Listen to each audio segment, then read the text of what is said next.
Bueno. Hola, buenas tardes a todas y a todos. ¿Cómo están?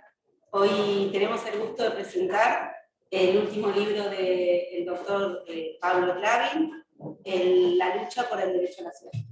Buenas tardes, Pablo. ¿Cómo estás? Buenas tardes, Juliana. Un gusto estar con todos ustedes y con todas ustedes. Gracias a todas las amigas y amigos que nos acompañan, no solo acá en este espacio presencial, que la verdad hacía mucho que no nos veíamos cara a cara. Y bueno, a toda la gente que está por Zoom. Vemos ahí gente de Colombia, de Ecuador. A nivel local veo hay gente amiga de Rosario, de Córdoba.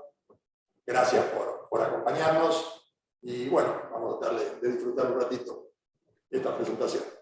Bueno, vamos a darle un formato así un poco dinámico, le voy a hacer preguntas acá al autor. Primero quisiera preguntarte, bueno, empezar por el principio, ¿cuándo fue y cómo fue que te topaste con toda esta nueva noción del derecho a la ciudad y cómo fue la gesta del libro? A ver, creo que el tema del derecho a la ciudad fue surgiendo como algo casi natural. Yo recibí una formación desde muy chico en lo que sería ¿tenemos un problema de audio? A ver si mejoró. ¿Se escucha ahora? Están reclamando ¿Están reclamando el chat que no se escucha? Ahora sí. Ahora sí. Bueno, me preguntaba Juliana cómo me había topado con el derecho a la ciudad. Decía que desde siempre tuve una formación dentro de lo que sería el marxismo humanista. El marxismo humanista tiene un enfoque interdisciplinario y una preocupación por lo social. El derecho a la ciudad no es un tema nuevo, sin embargo, en nuestro país es un tema que relativamente hará 10 años, 12 años que comenzó. Yo lo empecé a trabajar a unos 15 años en paralelo con algunos temas que trabajamos de Rosa Luxemburgo, y bueno, lo sé, Juliana, porque empezamos a trabajar desde los grupos de investigación en la facultad. Veníamos trabajando un proyecto en materia de políticas públicas, justamente con una preocupación que nos llegaba muy duro, que era el tema de, sobre todo la explosión después del 2001, de las villas miserias, la crisis que veíamos en la ciudad. Y bueno, encontramos toda una serie de literatura que estaba especializada en esto que era el problema de la ciudad. Y empezamos a meternos en toda una serie de autores. El libro fue surgiendo a partir de justamente estos trabajos de investigación, publicaciones de artículos, presentaciones en congresos, discusiones dentro del grupo de investigación. Bueno, salió lo que salió. Salió un trabajo de muchos años. Bueno, el libro, en cierta medida yo pensaba que se puede leer como una conversación entre algunos teóricos del siglo XIX, del siglo XX, y teóricos actuales y análisis de la realidad actual. Entonces, una de las preguntas que me surgió es, vos decís que Lefebvre, bueno, el autor quizás señero, y ya le contarás al público, retoma los análisis que realizaba Engels sobre la Comuna de París de 1871, y me parece que por ahí hay una punta como para empezar a contar algo de los contenidos del libro. Sí, a ver, indudablemente Henri Lefebvre, con su obra de 1968, El derecho a la ciudad, es quien planta la semilla y empieza a desarrollar este tema del derecho a la ciudad. Lefebvre tiene una formación dentro de lo que sería el marxismo humanista, como me gusta llamarlo para diferenciar, porque a veces se generan muchas interpretaciones, no sabemos lo que estamos en esto en cuanto al marxismo y todas las variantes del marxismo. Por eso me gusta insistir con eso del marxismo humanista, porque es una línea que siguen autores como Rosa Luxemburgo, Trabajo, Mondolfo, profesor italiano que vivió muchos años en Argentina, Henri Lefebvre, y actualmente autores como David Harvey o Peter Hughes, que trato de trabajar en este texto. Henri Lefebvre plantea el problema del derecho a la ciudad hacia fines de la década del 60 en un momento muy especial del contexto internacional, cuando el estado de bienestar empieza a entrar en crisis, cuando el modelo laboral también entra en crisis, y justamente previo a la irrupción de lo que va a ser el neoliberalismo. Entonces, en ese contexto, Henri Lefebvre recupera una serie de trabajos de Engels, que yo comento algo en el libro. Engels hace unos estudios sobre Inglaterra, Manchester, primero en la década de 1840 y después en la década de 1870, en la cual analiza el problema de la ciudad. Y no vamos a estar citando ahora, pero es muy llamativo cuando uno vuelve a leer las palabras de Engels, porque parece que la estuviera escribiendo hoy, explicando cómo la clase trabajadora es expulsada del centro de las ciudades, cómo sus casas son derribadas, cómo tienen que irse a vivir a la periferia, y cómo los centros urbanos, y él está hablando de Inglaterra, que es el polo de desarrollo a mediados del siglo XIX, empieza a mostrar lo que va a ser el resto del mundo. Cómo la burguesía se apropia de la ciudad, se apropia de ese centro, y no para lo que era el sentido histórico de la ciudad, el uso, el goce, el disfrute del espacio, sino justamente para hacer un usufructo de la ciudad, para vender esos espacios, para la especulación inmobiliaria. Entonces, esos textos de Engels son recuperados por Lefebvre. Yo intento hacer alguna comparación con análisis de la actualidad. Lo mismo pasa un poco con algunos planteos de Rosa Luxemburgo. A mí siempre me gustó ver a los autores tratar de repasar lo que decían, pero para una mirada actual, no quedarnos con una mirada simplemente de lo que dijeron sobre tiempos pasados, sino ver qué podemos aprovechar para lo actual. Sí, justamente te iba a preguntar, porque hay todo un capítulo que está dedicado a la relación entre reforma y revolución, y bueno, vos, tu tesis doctoral fue sobre Rosa Luxemburgo, pero por ahí contarle un poco a los que nos están escuchando cómo vinculás ese debate con el derecho a la ciudad. Bien, Rosa Luxemburgo no trabajó el derecho a la ciudad. No, pedirle eso era pedirle demasiado en aquel momento. Sí, ella tuvo una polémica muy interesante hacia fines del siglo XIX con Bernstein, justamente respecto a una serie de puntos respecto a la interpretación del marxismo. Un momento clave porque lamentablemente quien en definitiva terminó, si bien la polémica la ganó Rosa Luxemburgo, lo que muestra el paso del tiempo es que el socialismo cayó en las versiones revisionistas.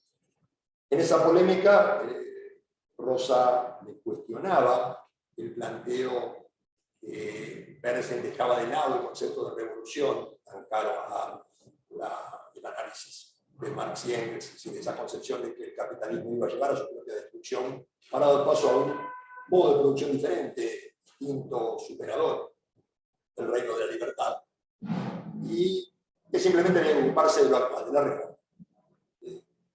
Yo retomo esa idea y yo creo que justamente lo que plantea Rosa es esa interrelación dialéctica entre reforma y revolución. Como cuando uno pelea por los cambios en la vida diaria, está al mismo tiempo construyendo la sociedad del futuro.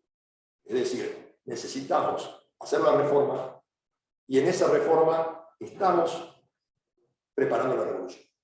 Entonces, en ese sentido, el concepto del derecho a la ciudad, tal como lo trabaja Lefebvre o el resto de autores en los que trato de abrevar, es que no se trata de algo consumado, que no podemos decir cómo va a ser la ciudad de mañana.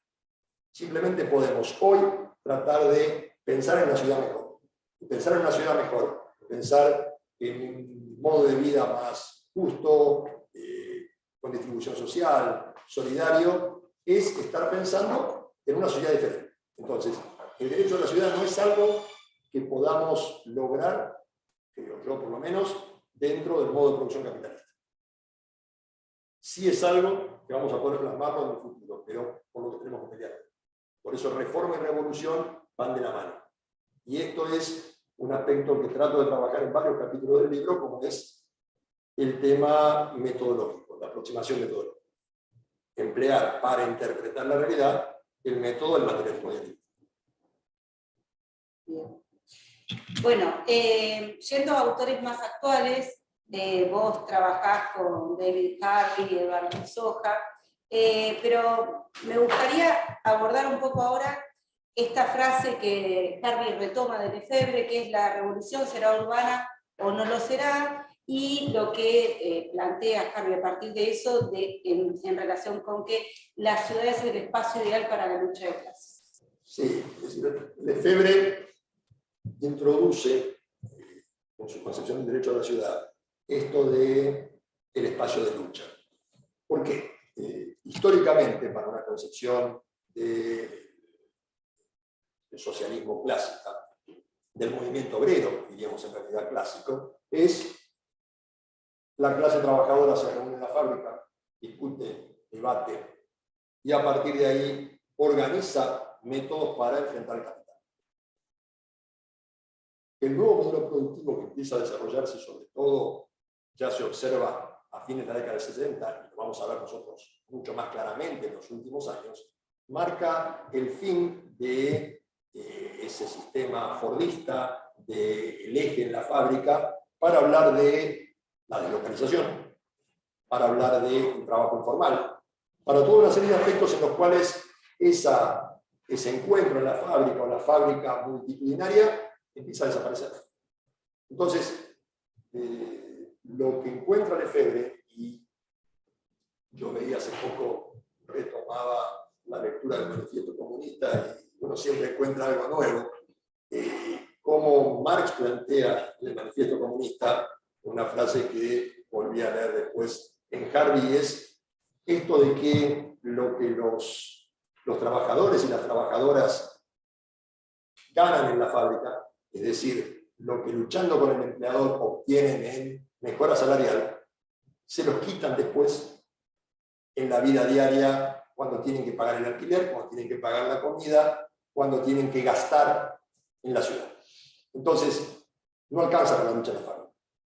Lo que plantea Lefebvre, que retoma Harvey, es que el espacio de lucha va mucho más allá del ámbito del trabajo. El espacio de lucha es en la ciudad.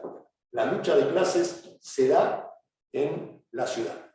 Por lo tanto, al darse ese espacio de lucha, hay que buscar nuevas formas de llevar adelante esa lucha.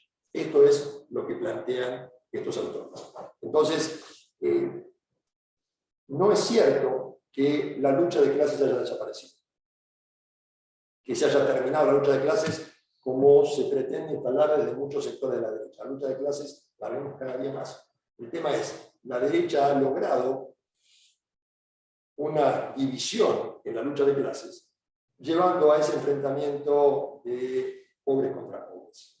Entonces, lo que hay que recuperar es esos objetivos de lucha y ese espacio en la ciudad. Por eso, lo que trasladamos es que el movimiento obrero se amplía a otros ámbitos.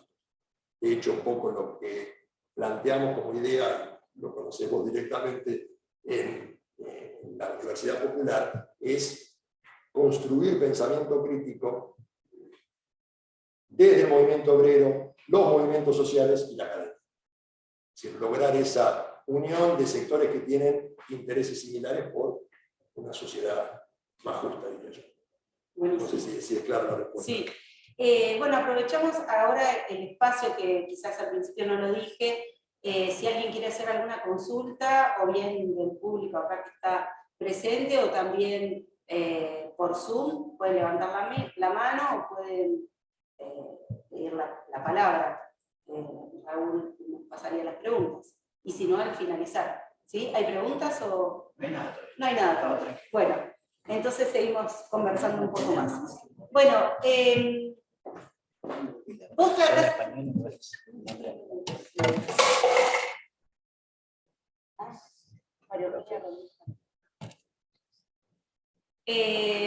Te quería consultar, vos trabajás con las nociones sobre el derecho a la ciudad de David Harvey y Edward Soja, por ahí brevemente, ¿cuál es la caracterización que hace cada uno, la diferencia de planteos?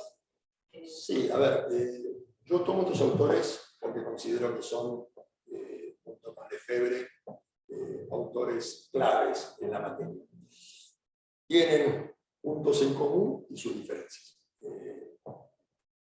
Así como Harvey es indudablemente hoy, tal vez, el intérprete más prolífico, más claro, con respecto a esa corriente del marxismo humanista, es un profesor inglés que lleva más de 40 años dictando clases sobre el capital, la interpretación del capital, y lo ha volcado como geógrafo en los estudios urbanos, y toda su obra es muy, muy conocida en lengua castellana.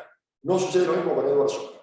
Edward Soja es un profesor norteamericano, lamentablemente prontamente fallecido en 2015, que dio clases en la Universidad de Los Ángeles. Los dos tienen como característica basarse en esta interpretación de seguir la línea de Henri Lefebvre. Y cada uno después introduce algunas particularidades. Yo hago un extenso análisis de ambos. En Soja, diría ahora, me parece interesante su postura respecto a lo que él llama el cinecismo. Cinecismo, para decirlo en palabras muy simples, es una idea que habían desarrollado una arquitecta muy conocida en Estados Unidos, Jane Jacobs, y Henri Lefebvre en la década del 60, y es esta idea de que el motor de desarrollo de la humanidad históricamente han sido las ciudades. Y esto ha sido así para estos autores, y Soja lo retoma, porque la ciudad es el ámbito en el cual se reunía la gente.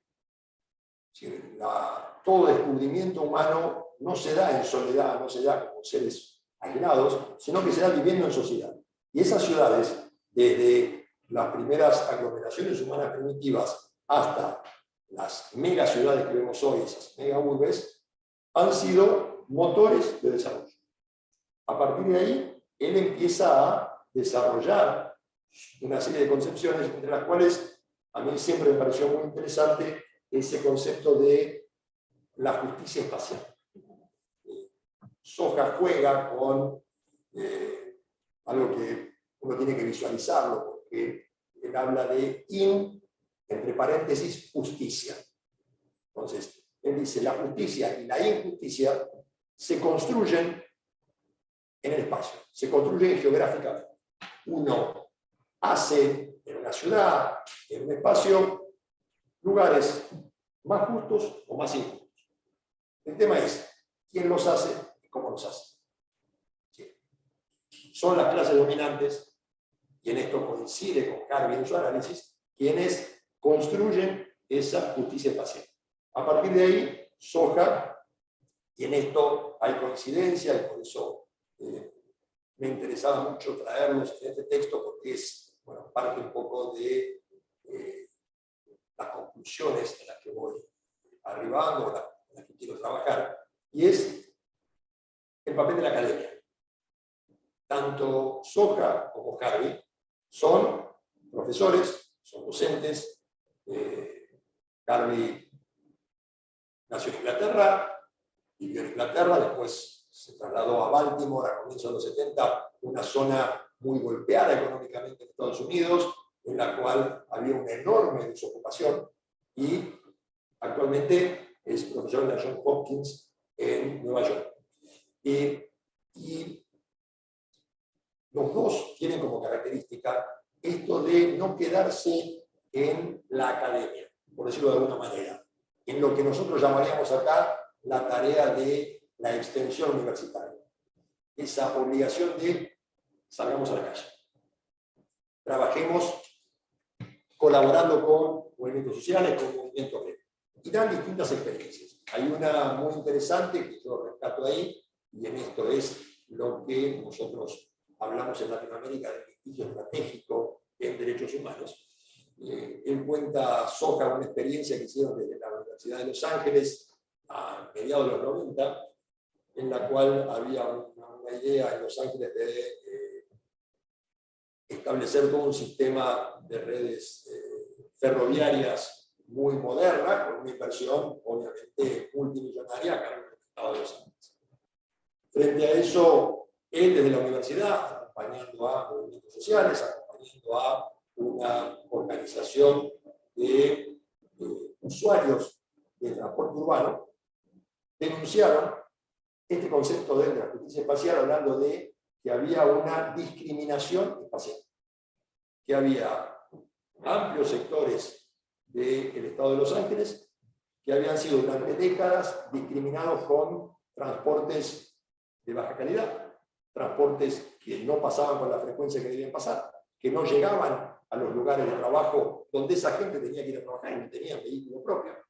Entonces, que la inversión tenía que ser diseñada de acuerdo a los intereses de esos sectores. Lo interesante es que lograron un fallo judicial de la Corte Suprema de Los Ángeles que le dio la razón y obligó al Estado a conformar un consorcio con estas agrupaciones, poder que esas agrupaciones interviniesen en el diseño del mapeo por el cual iban a pasar los transportes, que esos transportes tuvieran toda la calidad que deberían tener, desde aire acondicionado, una cosa que nos puede sonar como no lo tienen allá, y no lo tenían, frecuencias realmente continuadas, sino que pasara cada 2 horas, hasta altas horas, que fuesen desde esos barrios periféricos, y hablamos de una extensión muy grande, como es el Estado de Los Ángeles, hasta los principales centros urbanos. Entonces, es decir, Soja trata de mostrar cómo esa interacción entre el movimiento social, el movimiento obrero y academia puede dar sus frutos.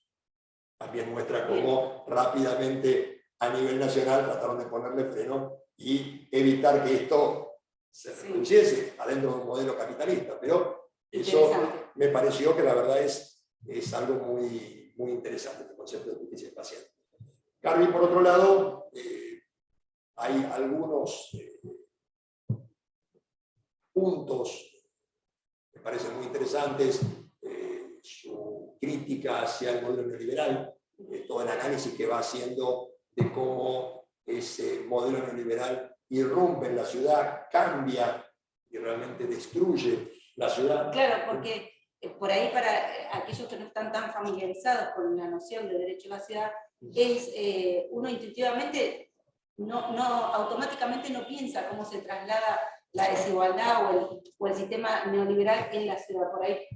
Por eso ese es el análisis que hace Carvi, ¿verdad? Claro, Carvi hace un análisis muy interesante. Él llama, siempre desde que surgió el capitalismo, retoma esa idea de Marx de la acumulación primitiva, es decir, cómo algunos sectores dueños de los medios de producción, en aquel momento los sectores feudales más poderosos, se quedaron a través del robo, la rapiña, la violencia, con los mejores terrenos, con los mejores espacios, y se adueñaron de la ciudad.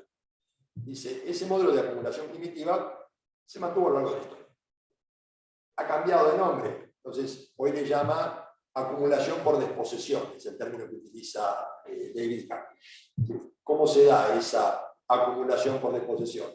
El modelo neoliberal se caracterizó por las privatizaciones. Entonces las privatizaciones eran, vos tenés un ingreso en el cual la sociedad te está dando salud gratis, educación gratis, toda una serie de servicios, bueno, eso te lo saco. Sacarte eso es rebajarte el salario, de manera indirecta. Yo te puedo dar un pequeño aumento de salario, pero tenés que pagar una salud extra, una seguridad extra para que no te estén robando. Si tenés que estar pagando por cada una de las cosas que tenés que hacer, la ciudad se va transformando de un espacio público de uso y disfrute en espacios privados. Entonces nos encontramos hoy, yo creo que Cava sería el ejemplo perfecto, lo que estamos viendo en una serie de noticias diariamente, como espacios públicos, desde plazas, terrenos, van quedando en manos de especuladores inmobiliarios. Es decir, se van adueñando de ese espacio público. Entonces, el desafío es cómo recuperamos ese espacio para la sociedad, cómo salimos a pelear por ese espacio. Y acá es donde Harvey insiste con el papel de la academia, es decir, no quedarse en la declaración en el papel, sino tratar de buscar alianzas, de construir estas uniones entre, insiste él siempre, aquellos movimientos que tienen intereses similares, que aparentemente pueden ser diferentes. Por eso incorpora este término del lenguaje de derechos, el lenguaje de los derechos. Porque dice, hoy cualquier agrupación utiliza un lenguaje de derechos. Hay un reclamo de género, hay una demanda judicial detrás. Hay un reclamo por medio ambiente, hay una demanda judicial detrás. Entonces, aparentemente están reclamando por género, están reclamando por calidad de vida, están reclamando por una calle que debe estar uniendo un sector con otro. Son reclamos aparentemente disociados. Dice, no es así. Todos están peleando, en definitiva, por lo mismo. Están peleando por una ciudad más inclusiva, una ciudad que integre. Lo que hay que lograr es que justamente esos reclamos empiecen a mancomunarse. Y ahí es donde juega con otro aspecto que yo le digo un capítulo, y es lo local y lo global. Sí, justo eso te iba a preguntar. A ver, un capítulo entero de la relación dialéctica entre lo local y lo global. Exacto, porque uno podría decir, ¿por qué la ciudad? ¿Por qué no plantearlo en el país? ¿Por qué no plantearlo? Hay una serie de aspectos, los cuales Lefebvre hace hincapié en la ciudad. Dice, en la ciudad tenemos esta noción de cercanía. Es decir, nosotros conocemos a quienes están manejando el municipio, mejor o peor, los tenemos acá. Entonces podemos ir a hablar con ellos, podemos acercarnos. Ahí conocemos la problemática, sabemos que esa calle está cerrada, que hay basura acá y que hay gente que está viviendo en condiciones infrahumanas a cada 10 cuadras o 40 cuadras. Entonces, tenemos mayores posibilidades y mejores posibilidades de actuar para solucionar ese problema focal. Pero al mismo tiempo hay un montón de cuestiones que nos exceden, que sabemos que no se deciden en la ciudad. Entonces, lo que se plantea, y por eso es esta relación dialéctica, es tenemos que ir buscando soluciones en lo local, y a partir de ahí vamos abriendo como un abanico. Entonces, de lo local pasamos a lo zonal, pasamos a lo regional, pasamos a lo nacional, empezamos con alianzas fuera del país, hasta lograr esa visión internacional, esa unión con aquellas personas que tienen intereses similares al resto del mundo.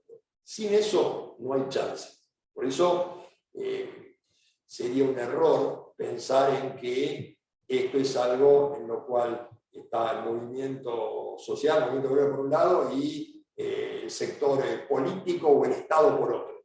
No, se requiere del Estado. El Estado juega un papel muy importante. Entonces, si bien para la concepción clásica del Estado, clásica del marxismo, el Estado es un instrumento que utiliza la clase dominante no es algo monopólico con intereses similares, iguales. Entonces, hay que trabajar sobre ese Estado, hay que tratar de captar ese Estado, influir, intervenir, obligar a que ese Estado sea un Estado social. Porque no es lo mismo, no da igual. El estado de bienestar no fue lo mismo para la gente que vivió en esa época que el estado neoliberal. Entonces, la consecuencia para aquel que vive en una villa miseria no son las mismas. Creo que ahí es donde tenemos que hacer el foco. Bien.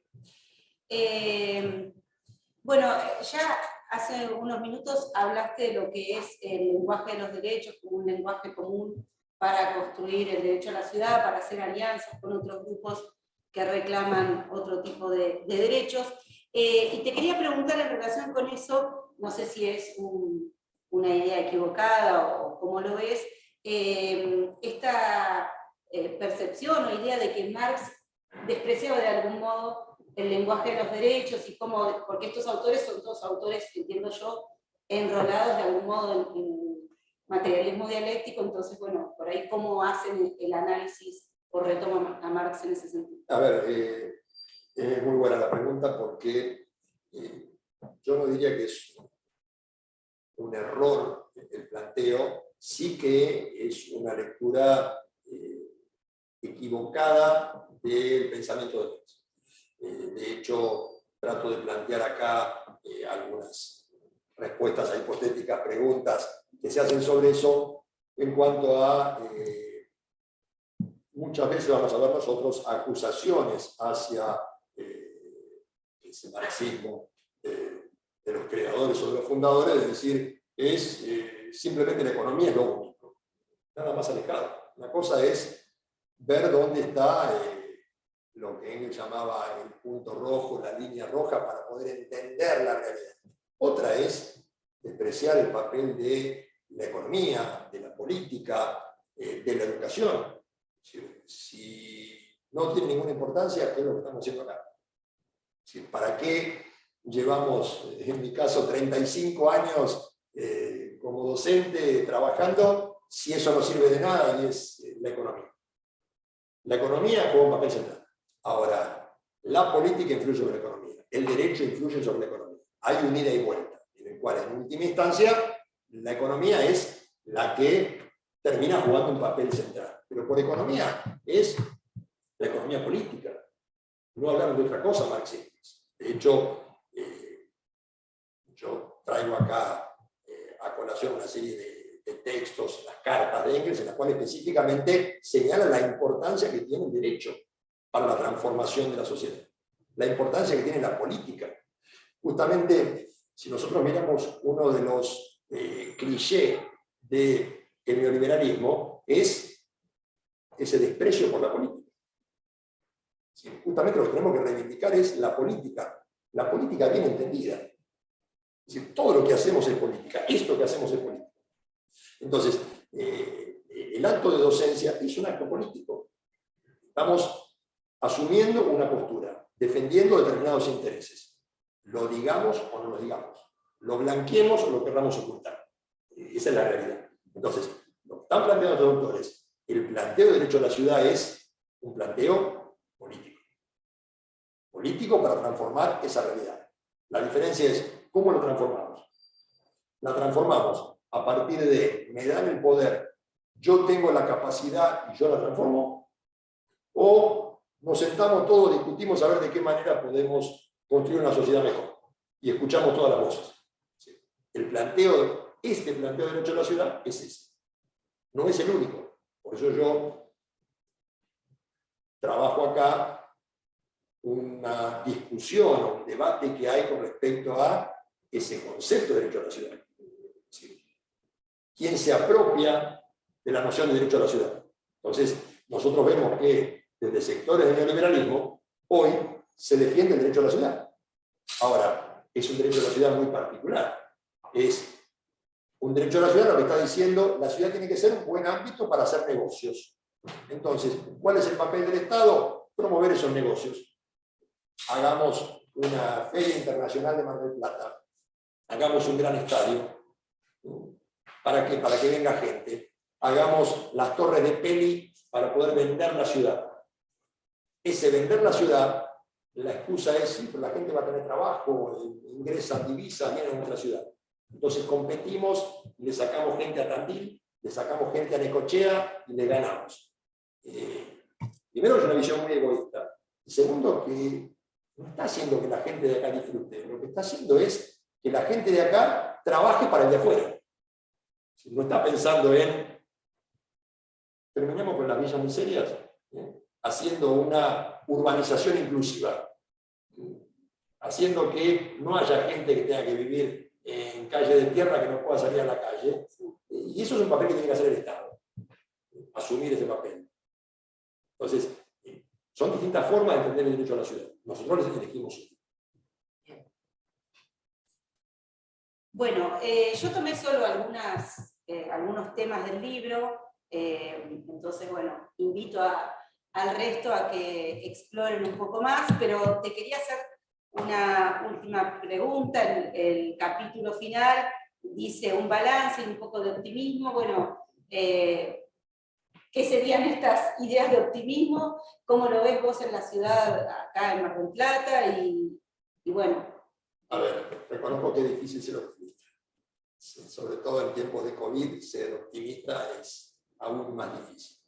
Y Mar del Plata, además, es más difícil que otras ciudades. Para quienes vivimos en Mar del Plata, sabemos que estamos hablando de una ciudad que en los últimos 30 años ha sido la ciudad con más alto nivel de desocupación del país. Que es una ciudad en la cual está, no sé si decirlo, con el lugar privilegiado de ser el tercero en la provincia de Buenos Aires con mayor cantidad de asentamientos informales. Es realmente una vergüenza. Sobre todo porque es una ciudad que tiene, así como decimos sobre las posibilidades de Argentina como país, Mar del Plata es una ciudad hermosa con muchas posibilidades, que tiene posibilidades para turismo, pero que tiene una industria importante en muchos aspectos. Entonces, es una pena que tengamos una ciudad con tantas contradicciones. A partir de ahí, intento ser optimista. Y el optimismo pasa porque creo que podemos trabajar para cambiar este desarrollo que tenemos en ciudad. Para eso, vuelvo a estas herramientas que yo utilizo mucho el término de Harvey de utopías realizables. Harvey dice, utópico es el neoliberalismo. El neoliberalismo nos dice que si dejamos que el mercado actúe, vamos a vivir mejor, la gente va a tener mayores ingresos, va a haber mayor igualdad, todo eso es falso. No hay un solo ejemplo de que eso se haya dado en ningún lugar del mundo. Dice, en cambio, lo que estamos planteando es construyamos una ciudad diferente. Y eso es realizable. Eso requiere la unión de aquellos sectores que tienen intereses similares. Entonces, el trabajo en la universidad pública apunta a eso. Apunta a construir pensamiento crítico. Acostumbrarnos a que no somos, y hablo del rol nuestro como docentes, los que venimos a traer la luz al alumnado, sino que venimos a volcar algún conocimiento más especializado y a escuchar a ese alumnado que tiene cosas para decir e intercambiar. Por eso, algo que gratamente, si es que se puede decir que trajo algo grato el COVID, es esta experiencia de la virtualidad, esto de tener tanta gente amiga de distintos lugares con la que podemos conversar y conocer.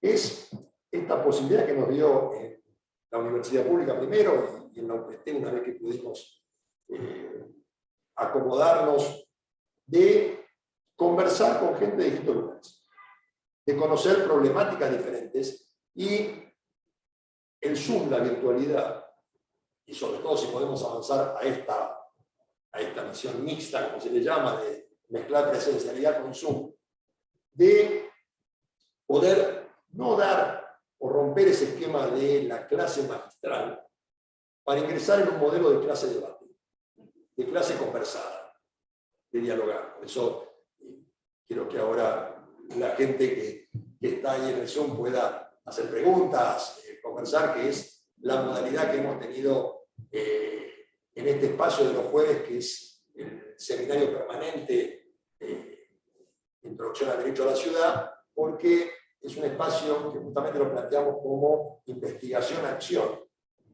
en el que fuimos tratando diferentes temas, y esto lo arrancamos ya con Juliana, fue en agosto del año pasado, en plena pandemia, sí, y hemos durado hasta ahora, y pensamos que sea permanente, trayendo distintas gente de distintos ámbitos, y es otro aspecto en el que trato de hacer mucho hincapié en el libro, y Harvey lo plantea muy interesante, dice, hoy está de moda hablar de la interdisciplinariedad. Es decir, eso está muy al uso. Esto es viejísimo. Para alguien que está formado en una concepción materialista histórica, hablar de que hay que al mismo tiempo relacionar la economía con la política, con el derecho, con la geografía, es algo natural. No debería plantearse distinto. Entonces, lo que tratamos de buscar es eso. Es decir, juntemos a alguien que está en el campo de la arquitectura, alguien que trabaja en los movimientos sociales, alguien que se dedica a la geografía, que se dedica al derecho, a distintas ramas del derecho, y conversemos, dialoguemos. Tiene aportes diferentes. Y esos aportes son los que nos van ayudando a construir este libro, a construir un pensamiento. Entonces, eso es lo que tratamos de impulsar. Y por eso digo, hoy me habían pedido que escribiera las palabras de saludo del Instituto de Investigaciones, del centro, y decía uno, atravesamos un proceso a partir de la pandemia, un proceso difícil, un proceso en que nos dijeron de un día para el otro, no hay más clases. Vaya a su casa y empieza a utilizar un aula virtual que no conocíamos, que jamás habíamos usado, y graben clases, y hablen por Zoom, como alguna vieja película, esto de una primera etapa, como decía en Jazz, primera etapa de negación, después una etapa de aceptación, después una etapa de reconocimiento, y ahora estamos en una etapa de placer y disfrute del aula virtual. Todo eso se puede dar a lo largo de 3 años y medio. Lo conversamos en clase de Derecho Político, jamás voy a grabar un video, jamás voy a dar una clase, porque no se puede, y sí, se puede, y no solo se puede, sino sale mejor. Y que esa gente que dijo, no vamos a tener más clases, se encontró con que estaba cruzando con nosotros, estaba en Necochea, o estaba en Miramar, o estaba en un barrio periférico de acá y decía, yo no puedo ir a clase, no puedo dejar a mi hija en la casa, pero ahora como ustedes la están dando virtual, la puedo dar. Y ahora los materiales de ustedes están todos subidos, podemos llegar a esos materiales.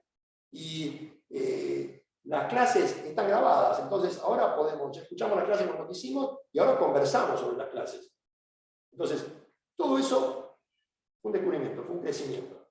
Y fue un crecimiento que, en lo personal, hemos conversado, creo que no solamente a mí, nos ha servido a todos.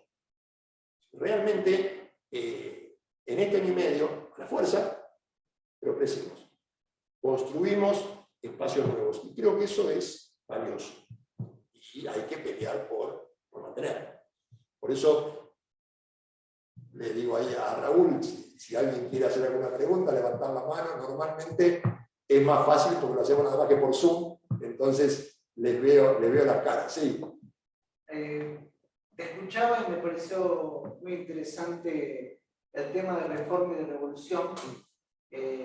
Si querés contarnos un poquito más sobre la diferencia o por qué están una de la mano con la otra. Bien, el tema de reforma y revolución es un debate que Edward Bernstein, que era el albacea testamentario de Engels, alguien que conocía a Engels, era amigo de Engels, cuando Engels muere en el 95, en 1895, es el que empieza a juntar sus obras para publicar. Es una reconocida dentro de la socialdemocracia alemana, que era lo más importante del socialismo en toda Europa. Y es el primero que empieza a plantear, nunca dice no soy marxista, pero dice hay toda una serie de cosas que hay que actualizar de Marx, que ya pasó el tiempo. Entre ellas, lo que dice es esa noción de revolución social que planteaba Marx, hay que dejarla de lado. Hay que dedicarse a las reformas, a trabajar el capitalismo, y veremos más adelante si se produce el cambio, si se pasa a otra estructura o no. Entonces, Kautsky, que el otro dirigente, y Rosa Luxemburgo, salen a responderle, salen a defender algunos de los principios de la teoría de Marx. Y dice, no, la reforma es algo de todos los días. ¿Sí? En ningún momento Marx o Engels dejaron de lado la reforma. Marx y Engels crearon la primera internacional planteando cuestiones como la reducción de la jornada de trabajo, la mejora de las condiciones laborales, y eran muy conscientes que eso no era hacer la revolución social. Entonces, si estamos peleando acá en el sindicato por una mejora de condiciones de trabajo, no estamos haciendo la revolución social. Lo que dice Rosa Luxemburgo y lo que muestra es que estamos peleando por la revolución social. Al mismo tiempo que estamos en la lucha diaria, tenemos en el horizonte una transformación total. Lo individual y lo total no van por separado. Y esta es la concepción dialéctica, esa interrelación entre el todo y las partes.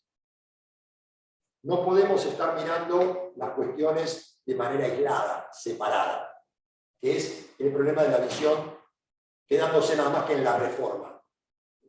Lo que hice es lograr la jornada de 8 horas. Sino que esa reforma de la jornada afecta toda otra serie de aspectos, que en definitiva están afectando a los seres humanos en su integralidad.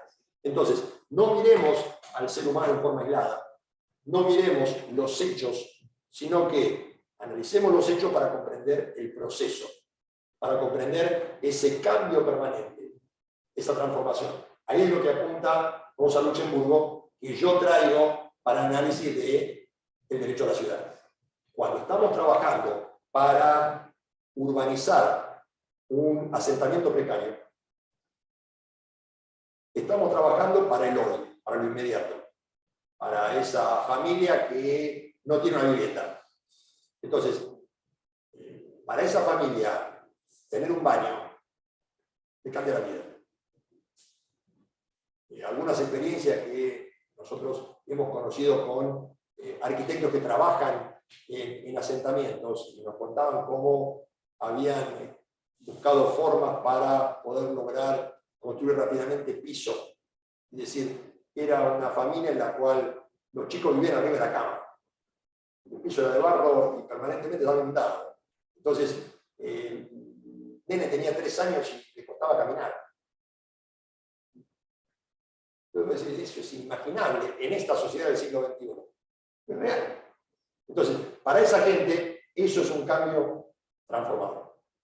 Entonces, lo que tenemos que pelear es lograr esta visión de hacia dónde vamos.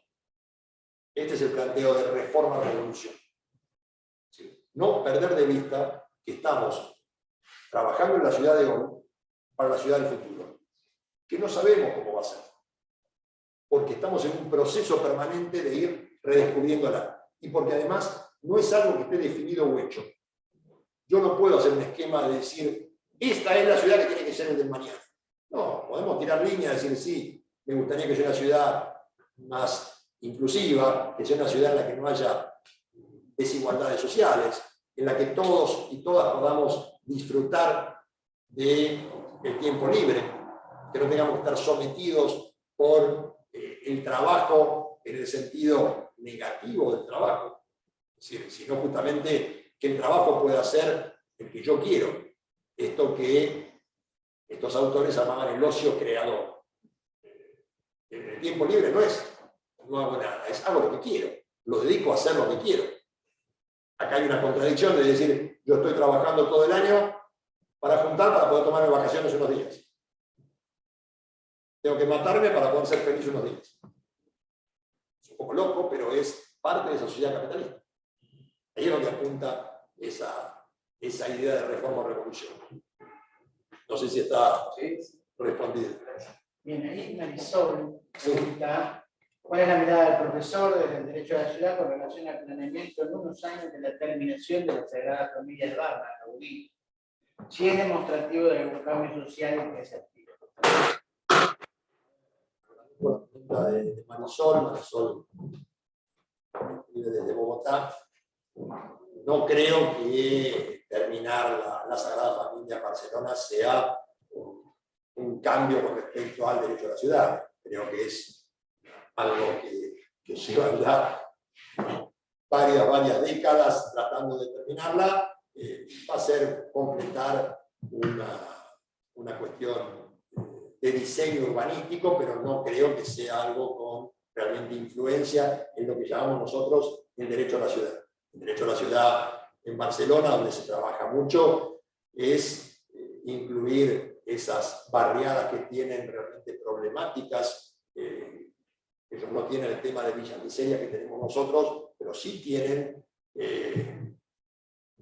sectores en los cuales hay clases desocupadas, que no tienen acceso a la vivienda, que no tienen viviendas en condiciones, tienen un gran problema con inmigrantes que han tenido que llegar escapando de sus países por persecuciones, por hambre, por falta de trabajo, y que no logran integrarse, justamente por una sociedad que es una sociedad que en muchos aspectos rechaza, como esta sociedad capitalista, a aquellos que menos tienen. Los usan para las tareas insalubres y después los descartan o los quieren descartar. Entonces, esas son algunas de las problemáticas que tienen en Barcelona y que trabajan los urbanistas y las urbanistas que están ahí. Es decir, yo en el texto trabajo algunas ideas de Jordi Borja, que es a veces una de las figuras más importantes ahí en el derecho a la ciudad en Cataluña. Y Joana agrega con esta pregunta como comentario, es igual a la falta de cobertura que en los barrios sur de allá. Bueno, Joana es también otra alumna de la facultad que siempre nos acompaña en el seminario. Gracias, Joana. Sí, ese es un problema de derecho a la ciudad. El tema de los barrios, y no solamente barrios periféricos, lamentablemente en Mar del Plata, esto lo vemos en sectores del centro de la ciudad, en sectores que no están muy alejados, estos asentamientos, estos barrios precarios, que creo que debería ser la principal política pública. Yo creo que una de las principales tareas que hoy debería tener cualquier Estado mínimamente social es ocuparse de trabajar en una urbanización integral, por eso inclusiva. Nosotros impulsamos ya hace 3 años esa propuesta de una carta por el derecho a la ciudad desde el grupo de investigación y con una serie de gente amiga de la academia con la que estuvimos trabajando, pensando en de qué manera podemos construir una carta en la cual se estarían volcando los derechos de la sociedad en su conjunto. Pero una carta no construida de arriba hacia abajo, no construida por la cúpula dirigente, sino una carta que salga realmente de lo que quiere la gente en su totalidad, para lo cual es todo un proceso bastante complejo. ¿Cuáles son las cartas por ahí que te parecen más exitosas o satisfactorias a nivel mundial, de experiencias? A ver, lo de exitosa es muy relativo. Sí, es un término. Sí. Es muy relativo. Me pareció muy interesante la experiencia de construcción de la carta que se hizo en el DF, en México. Porque a veces cuando uno le plantea, no, pero es imposible poder construir una carta en Mar del Plata con 700.000, 800.000 habitantes, si en el DF, que tiene un poquito más de millones de habitantes, pudieron hacerlo, creo que nosotros estamos ahí. Ahora, cuando uno después va a ver la efectividad de eso, se encuentra con que esa efectividad está muy condicionada por los cambios a nivel político en la cúpula. Entonces, si uno ve el Estatuto de la Ciudad, justamente hoy cerró un congreso en Brasil, recordándonos las 3 décadas del Estatuto de la Ciudad y la importancia de la carta tuvo efectividad.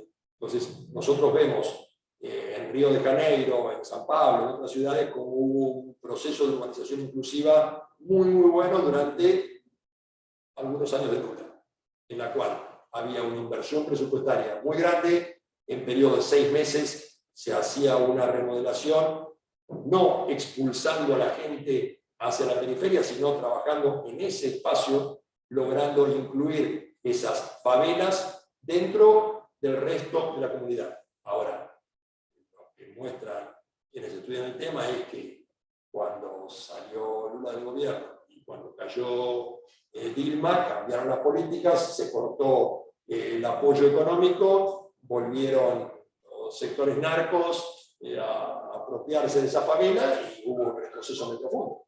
Entonces, la carta es una herramienta, La carta es un punto en el cual uno puede ir a ampararse a la hora de reclamar por sus derechos. Porque desde el punto de vista jurídico no es completamente exigible, ¿no? En el sentido de que eso no lo conversamos, el derecho a la ciudad es un derecho emergente, digamos. No sé si lo vinculas con eso solamente o... Es parte de la vinculación. Claro. Es decir, aún un derecho exigible.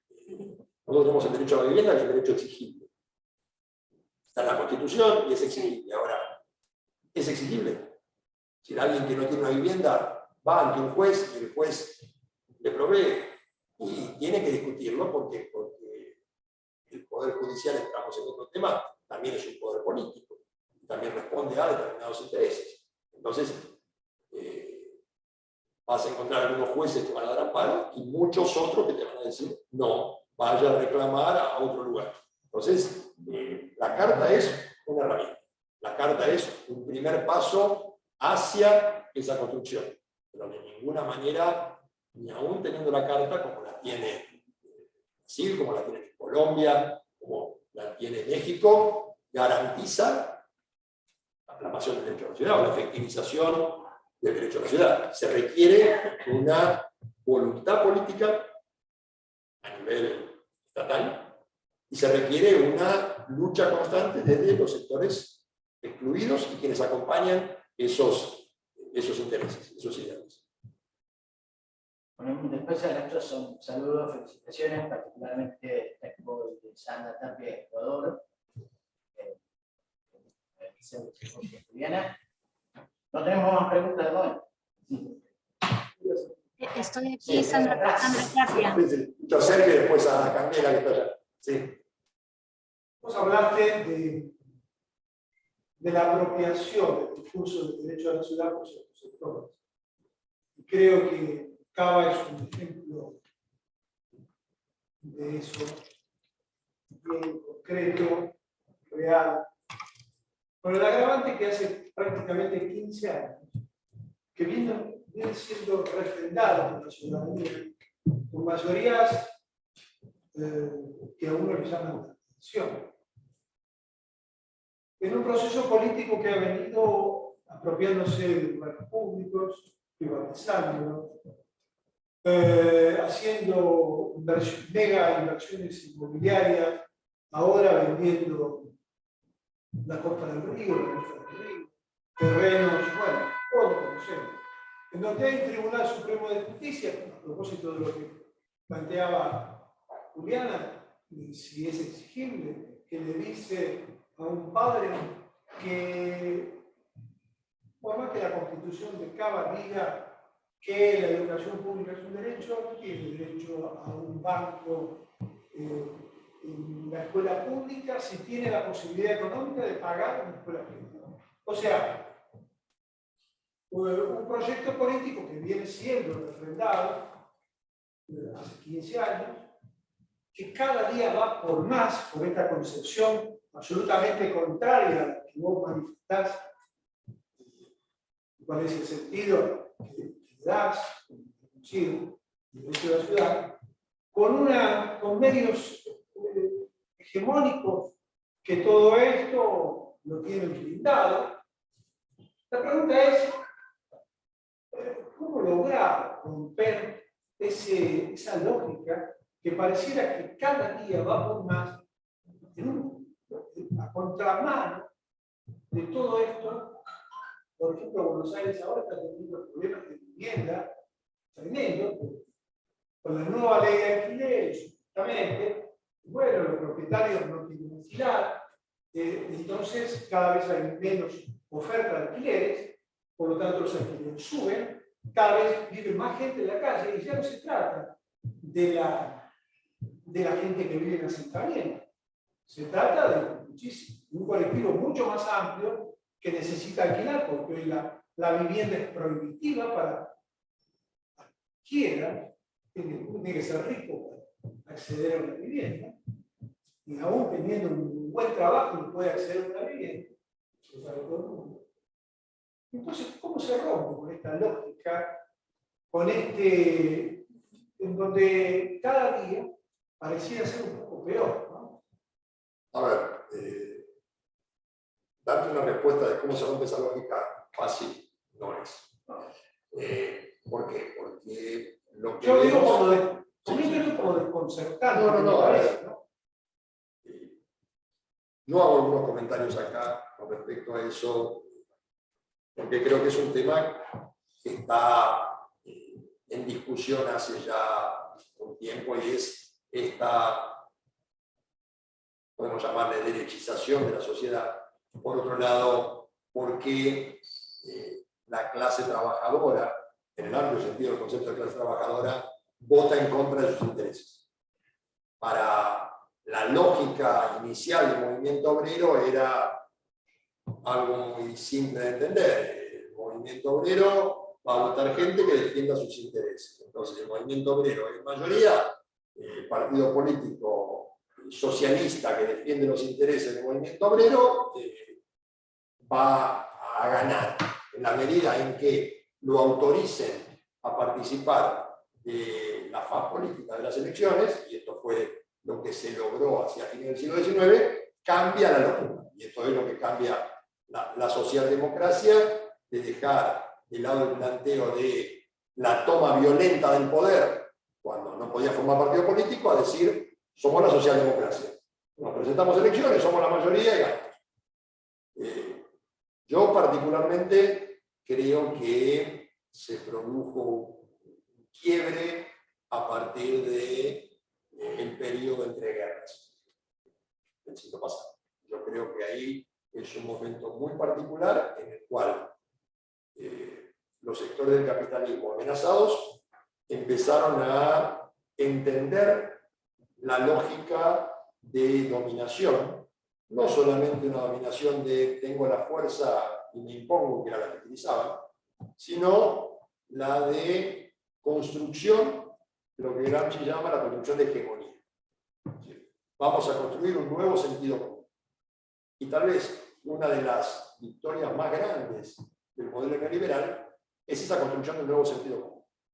Un nuevo sentido común en el cual se hace hincapié en el individualismo, se hace hincapié en el egoísmo, se hace una declaración de los valores de la libertad, pero la libertad del mercado, no la libertad realmente del individuo.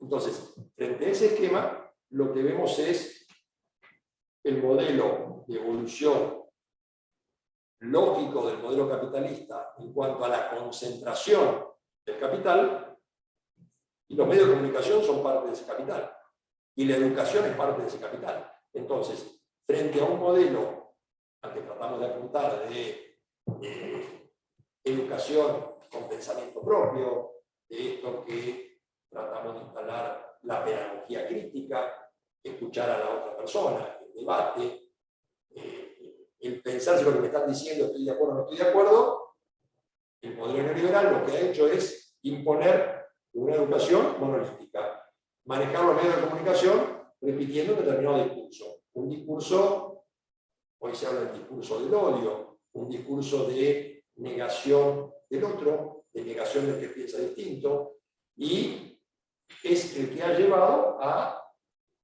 que amplios sectores que no tienen dónde vivir defiendan al campo y los terratenientes. Entonces, es decir, todos somos vicentinos, todos somos el campo. No tengo una maceta en casa, pero defiendo el campo y la tierra. Entonces, ¿por qué? ¿Por qué estoy defendiendo intereses que en principio serían contradictorios con mis necesidades? ¿Por qué defiendo? No le cobren impuestos a los que viajan afuera. Yo no puedo viajar afuera. No tengo que pagar el alquiler. Pero le quita la libertad al que quiere comprar dólares. Déjenme comprar dólares. ¿Podés comprar dólares? No, pero déjenme comprar. Es decir, ¿por qué es eso? Yo creo que hay una penetración cultural muy profunda, que se da en todos los sectores. Entonces, el trabajo no es simple. La ley de medios de comunicación intentaba abrir el abanico.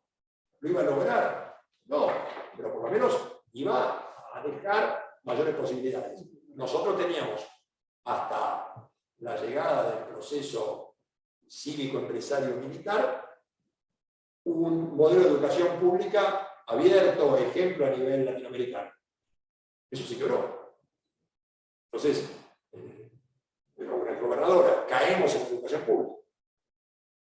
¿Por qué? Porque se buscó destruir esa educación pública para privilegiar los negocios de la educación privada, que es un negocio muy redituable. Entonces, vos me preguntás, ¿cómo hacemos para quebrar eso? Y yo creo que es una tarea muy compleja, a la que no hay que rendirse, pero que es en varios puntos al mismo tiempo.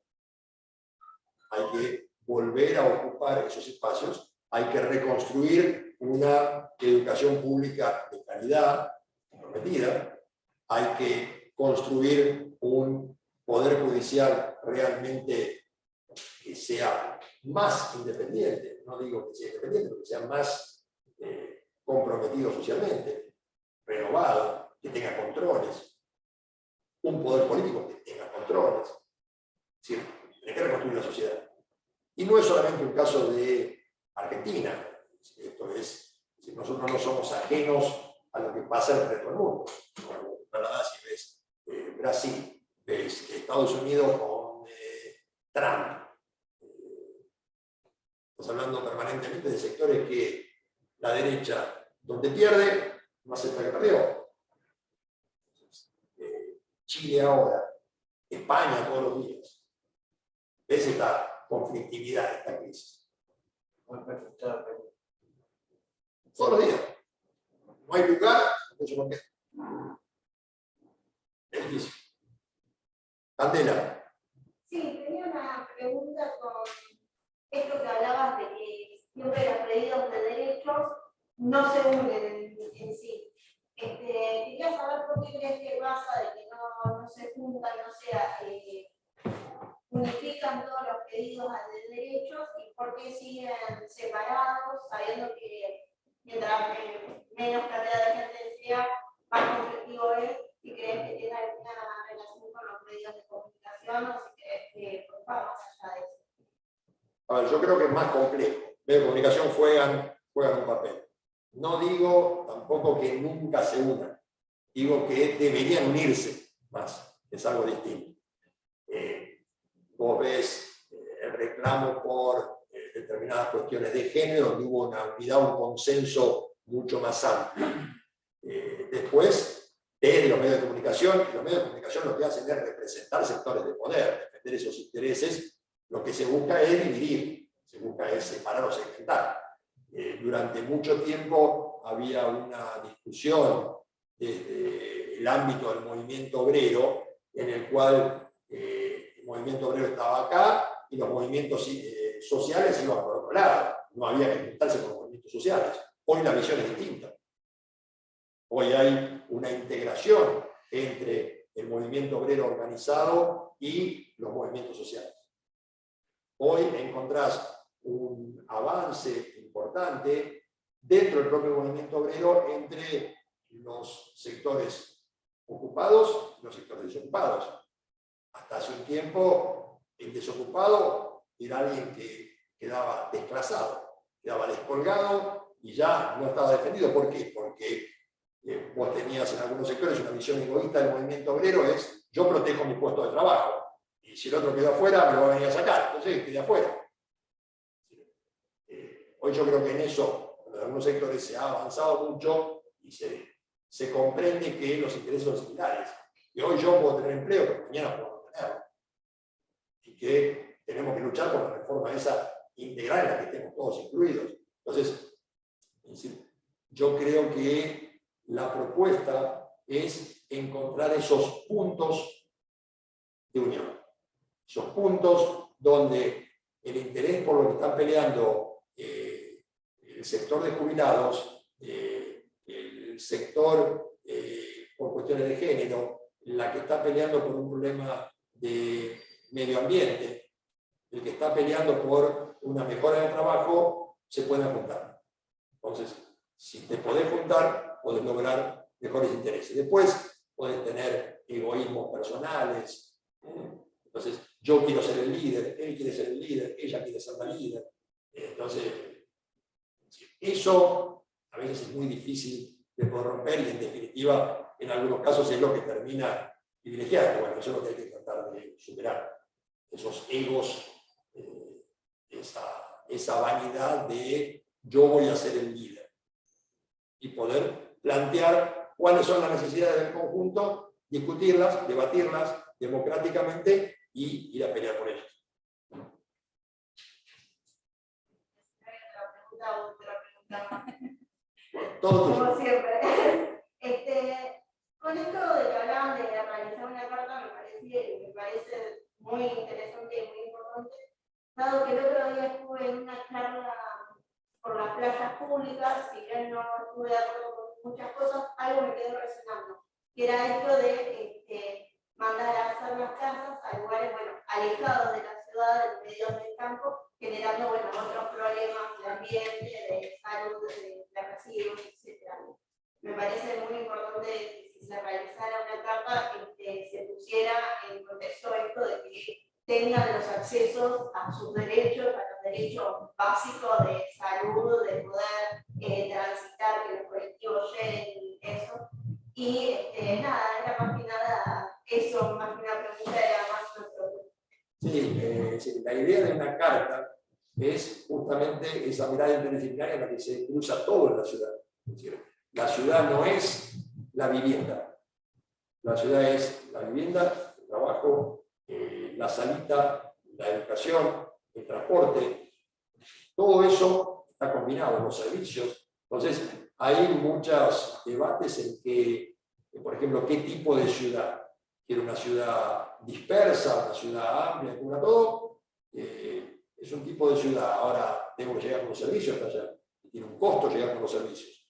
Entonces, si yo por ahí tengo una ciudad que está más concentrada, es más fácil poder llegar con servicios de calidad ahí. Sí, pero al mismo tiempo tengo un problema con el transporte en el que la ciudad crece y es imposible pasar con el colectivo. Entonces, bueno, entonces tengo que planificar de qué manera busco algún transporte de calidad, público, económico, que reemplace el automóvil individual.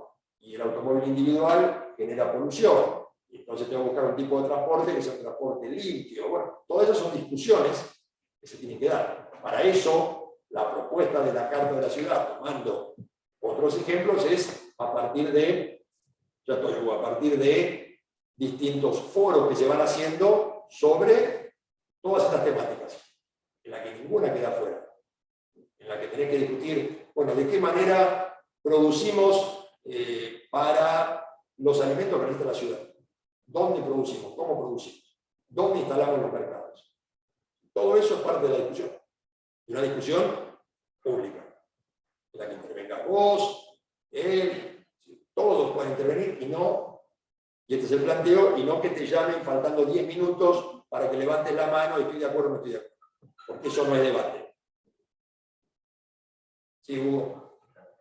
Cuando hablaba de la Carta de la Ciudad, lo planteo como un documento vivo, porque no siempre vas a discutir o vas a llegar, la búsqueda del consenso es con el otro, y en muchos casos con el que no piensa distinto. Entonces, debemos plantearnos cuáles son los objetivos que queremos, pero también entender que vamos a tener que tratar de generar un consenso con el que no piense igual para lograr objetivos comunes.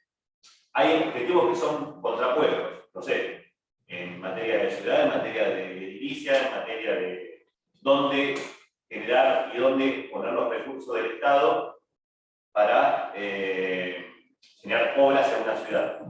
Pero requiere trabajo. Es decir, a veces, y pasa en un trabajo legislativo, no siempre se logra el proyecto que uno quiere, sino el proyecto posible. Tened en cuenta eso también, que muchas veces, a la hora de poder elaborar una carta a la ciudad, desde una visión propositiva, el resultado tal vez no sea el que uno quiera porque debe pasar por el filtro del consenso. Es más o menos la idea que trato de plantear. No, seguro, además dijiste algo justo, que es un proceso vivo. ¿Sí? La carta no es una meta en sí. La carta es un instrumento que además va a estar permanentemente abierto, porque la sociedad está viva, la ciudad está viva en movimiento. Entonces, tenemos que lograr esos consensos básicos que en la medida que sea mayor la cantidad de gente que participe, van a ser consensos más reales. Entonces, modelos como se intentó el presupuesto participativo son modelos que van en ese camino. ¿Sí? Lograr que todas las personas sean llamadas. ¿Sí? ¿Qué sistema de transporte queremos? ¿Por dónde queremos que pase el transporte? ¿Qué tipo de playas queremos? ¿Qué tipo de parques queremos?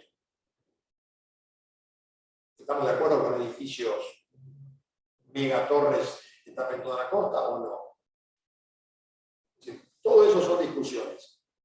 Discusiones que tienen que darse. No hay que tenerle miedo a la discusión. Y después hay que relevar el resultado de esa discusión. Hay toda una técnica para poder ir relevando, hacer esos foros, ir movilizando a la gente para que dé su opinión. La gente en general no está acostumbrada a eso. Porque tenemos una educación de quedarnos callados, escuchar, no pensar, repetir lo que dice la otra persona que es la que sabe. Tenemos que acostumbrarnos a que la opinión de todos vale, hay que escucharla.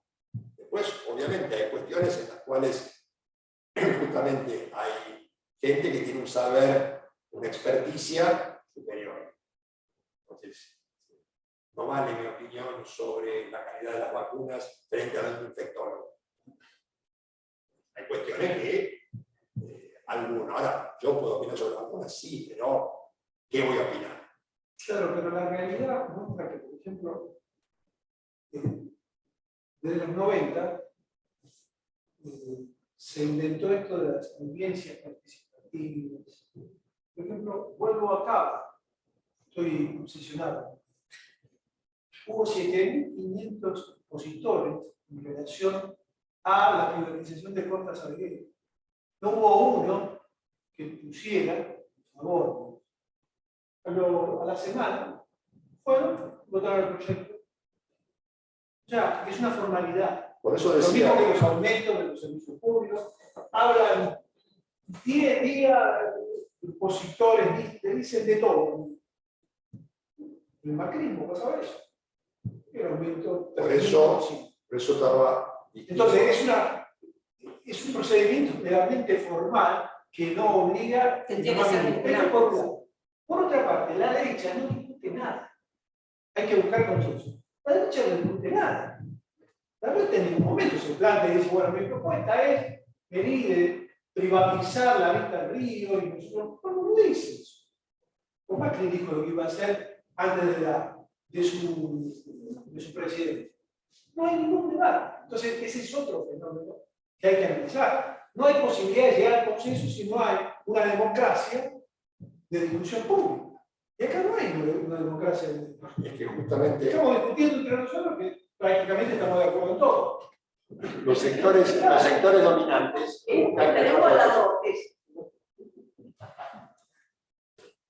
dominantes buscan evitar esa discusión. Por eso insistimos tanto con que el derecho a la ciudad implica algo distinto. Implica ese salto de calidad. Implica no, como le decía Candela, te llamo 10 minutos antes para que levantes la mano. No te llamo a la audiencia pública formal, sino que tenga un sentido. Es decir, el debate es, yo hablo, vos me escuchás, vos hablás y yo te escucho. Si no, simplemente te dejo hablar, decís todo lo que quieras y después hago lo que quiero. Eso no es debate. Eso no es realmente una construcción de una carta para el derecho a la ciudad participativa. La tengo escrita, te llamo, te escucho y la publico la que yo escribí. No es el sentido. Las experiencias realmente, cuando preguntaba a Juliana, exitosas. Yo le puedo llamar exitosa en cómo se elaboró la carta, en lo que se logró en esa elaboración, El nivel de participación, cómo se extrajo esa participación, cómo esa participación quedó documentada y después fue a los papeles lo que la gente quería. Eso es, en mi evaluación, exitoso. Pues, hay que llevarlo a la práctica. Y para llevarlo a la práctica, vos sabés que tenés que tener una fuerza política y económica. Sin eso, no lo podés lograr. Porque los intereses detrás se van a imponer. Entonces, es decir, eso es parte de la realidad. Marisol te pregunta, a veces el profesor quisiera mencionar alguna apreciación sobre la protesta social como derecho humano. ¿Cuál es el aporte de su trabajo ante la problemática actual? ¿Cuáles son las perspectivas para no caer en fenómenos de privatización y criminalización en contra del derecho de la ciudad en cuanto al ingreso legítimo de los movimientos? A ver, yo creo que la protesta social juega un papel central en la posible efectivización del derecho a la ciudad. La protesta social yo la analizo en un capítulo especial del libro como un derecho humano. La protesta social es necesaria para la construcción de ciudadanía. Justamente lo que han hecho, yo hago un análisis con respecto a la evolución de la protesta social a nivel internacional, tomando algunos casos de jurisprudencia en ese sentido. En el caso de la jurisprudencia norteamericana, es muy interesante la evolución que tuvo, incluso los cambios a partir de la erupción del neoliberalismo en la década del 70, y también hago un repaso del tratamiento de la protesta social en nuestro país. Sino ver cómo la protesta social de un derecho humano para los sectores neoliberales se transforma en un acto criminal. Entonces, como hay algunas ideas citando a Zaffaroni, que justamente él muestra los usos indebidos, cómo se toman tipos penales para poder enmarcar ahí la protesta social y castigar a aquellos que están haciendo un legítimo reclamo de sus derechos. Siempre hablamos de la protesta social, no de la violencia social, sino de aquellos sectores que legítimamente están reclamando por un derecho que ha sido conculcado. Entonces, ¿de qué manera esa protesta social ayuda? Y cuando trabajamos el litigio estratégico, el reclamo jurídico por el derecho a la ciudad, y en esto me gusta seguir lo que afirma el CELS, el Centro de Estudios Legales y Sociales, que tal vez uno de los organismos más serios y que más ha trabajado todo lo que es la defensa activa de los derechos humanos, muestra cómo no alcanza con el reclamo judicial. Como ese reclamo judicial, por ejemplo, por urbanización de un barrio, tiene que ir acompañado del involucramiento de la gente que vive en el barrio, de esos movimientos sociales, por la difusión del tema, es decir, instalar ese tema en los medios de comunicación, y acompañarlo con la protesta social. Acompañarlo con un reclamo efectivo ante las autoridades. Un reclamo que se haga escuchar. Justamente el tema de la protesta social es un fenómeno que en los últimos años va acompañado del uso de las redes sociales. Si no está en las redes, si no se visibiliza la protesta social, no existe. Por eso, cuando desde algunos sectores, y esto pasó en el 2015, antes del cambio de gobierno, empezó toda una serie de medios de comunicación a instalarse que había que terminar con la protesta social, que la protesta social era caos, y se presentaron toda una serie de propuestas parlamentarias para regular la protesta social. Muchas de las cuales decían, bueno, tienen que avisarlo con una semana de anticipación, le vamos a dar un espacio en la ciudad para que vayan a protestar. Entonces, bueno, vayan al estadio de All Boys, ahí adentro, y hacen su protesta. Eso es justamente decirle, no proteste. La protesta tiene un sentido en la medida en que se hace pública. Me molesta porque tengo que pasar por una calle y no puedo pasar. Bueno, pero ahí está la protesta, para eso está. Es decir, si no, no es protesta, sino es alguien que en su cuarto está gritando encerrado. Pero bueno, esto es parte de un debate de la sociedad y cómo en determinados medios de comunicación se estigmatiza esa protesta social. Justamente para no ocuparse de lo que están reclamando, que es el fondo, sino criticar la forma. Están, todos los días protestan, no se puede circular. ¿El problema es la circulación o el problema es esa gente que está reclamando porque no tiene vivienda, porque no tiene trabajo, porque no tiene comida. Sí, lo más lindo es que esos sectores después, algo que no les gusta, se cortan la ruta del país. Es uno de los tantos problemas. Se decía que más queda con alguna pregunta. En el chat no.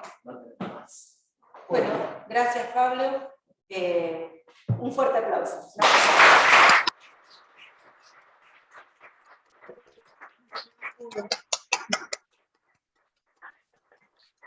Felicidades, profe.